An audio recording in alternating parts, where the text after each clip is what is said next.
ഭീകരാക്രമണത്തിന് ഇന്ത്യ നൽകിയ മറുപടിയായിരുന്നു ഓപ്പറേഷൻ സിന്ദൂർ.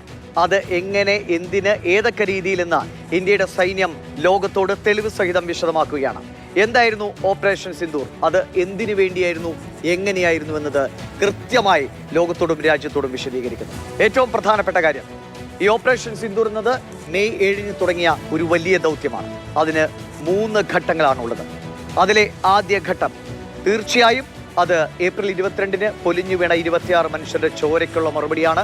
ആ പഹൽഗാം ആക്രമണത്തിലുള്ള കനത്ത മറുപടിയാണ് ഓപ്പറേഷൻ സിന്ദൂറിന്റെ ആദ്യഘട്ടത്തിലൂടെ നമ്മുടെ സേനാ വിഭാഗങ്ങൾ നൽകിയത്.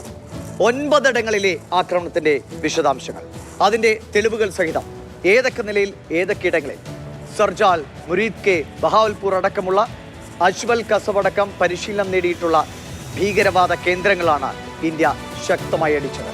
അതിനെക്കുറിച്ച് വിവരങ്ങൾ പറഞ്ഞു.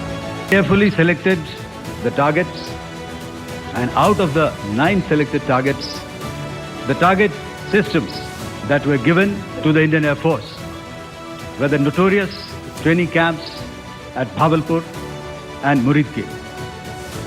These being further from the international boundary, and planned to engage these targets with precision air-to-surface guided munitions so as to avoid collateral damage. അങ്ങനെ ഭീകരവാദ കേന്ദ്രങ്ങൾ തകർന്നടിഞ്ഞതിന്റെ ദൃശ്യങ്ങൾ സഹിതമാണ് ഇന്ത്യ ഏത് നിലയിലാണ് ഓപ്പറേഷൻ സിന്ദൂർ മുന്നോട്ട് പോയതെന്ന് വ്യക്തമാക്കുന്നത്. പിന്നെയും അതിന്റെ ആദ്യഘട്ടം പഹൽഗാം ഭീകരാക്രമണത്തിലുള്ള മറുപടിയെങ്കിൽ രണ്ടാം ഘട്ടം എന്നത് ഇതിന്റെ പേരിൽ പാകിസ്ഥാൻ നമ്മെ ആക്രമിക്കാൻ ശ്രമിച്ചാൽ ശക്തമായി പ്രതിരോധിക്കുമെന്ന സൂചനയായിരുന്നു. അത് കൃത്യമായി നമ്മൾ പ്രാവർത്തികമാക്കി. പ്രകോപിതരായി ആക്രമണത്തിനിറങ്ങിയ പാകിസ്ഥാൻ ശരിക്കും തിരിച്ചടിയുടെ ആഘാതം മനസ്സിലാക്കുകയായിരുന്നു. 3-ാം ഘട്ടത്തിൽ പാകിസ്ഥാൻ വീണ്ടും നമ്മളെ പ്രകോപിപ്പിക്കാൻ വന്നു. ഡ്രോണുകൾ അയച്ചു, മിസൈലുകൾ അയച്ചു. That is 8 p.m. local time on 8th of May.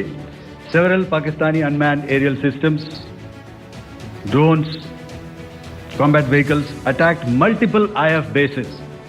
These included Jammu, Udhampur, Pathankot, Amritsar, Bhatinda, Nal, Dalhousie, Thois, Jaisalmer, Uttarlai, Falodi, Nalia. These were almost simultaneous and they came in waves. All these waves were neutralized by our trained crew. India ഈ 3-ാം ഘട്ടത്തിൽ ലക്ഷ്യമിട്ടത് പാകിസ്ഥാനിലെ പ്രധാനപ്പെട്ട നഗരങ്ങളാണ്. റാവൽപിണ്ടിയും ഇസ്ലാമാബാദിലെ പാകിസ്ഥാൻ സൈനിക കേന്ദ്രത്തിനടുത്ത് വരെ ഇന്ത്യയുടെ ഡ്രോണുകളും മിസൈലുകളും എത്തിയെന്നത്, ബ്രഹ്മോസ് അടക്കം എത്തിയെന്നത് പിന്നീട് വന്ന ദൃശ്യങ്ങൾ സഹിതം ഏതൊക്കെ നിലയിലാണ് പാകിസ്ഥാന്റെ സൈനിക കേന്ദ്രങ്ങൾക്ക് ഇന്ത്യയുടെ തിരിച്ചടിയിൽ നാശം ഏൽക്കേണ്ടി വന്നത് എന്നുകൂടി വ്യക്തമാക്കും.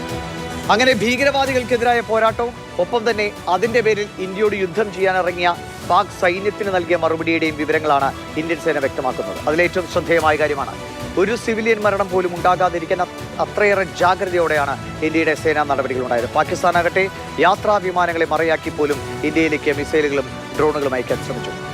ലോകത്തോട് നമ്മൾ എന്നും പുലർത്തുന്ന മര്യാദ, നീതി, നേര്, അത് പ്രാവർത്തികമാക്കിക്കൊണ്ടാണ് ഇന്ത്യ മിലിറ്ററി രംഗത്തൊരു സൂപ്പർ പവറാണ്, പക്ഷെ അത് പക്വതയോടെ മനുഷ്യത്വത്തോടെ നിർവഹിക്കുന്ന സേനയാണ് എന്ന് ലോകത്തിന് മുന്നിൽ വീണ്ടും തെളിയിക്കും.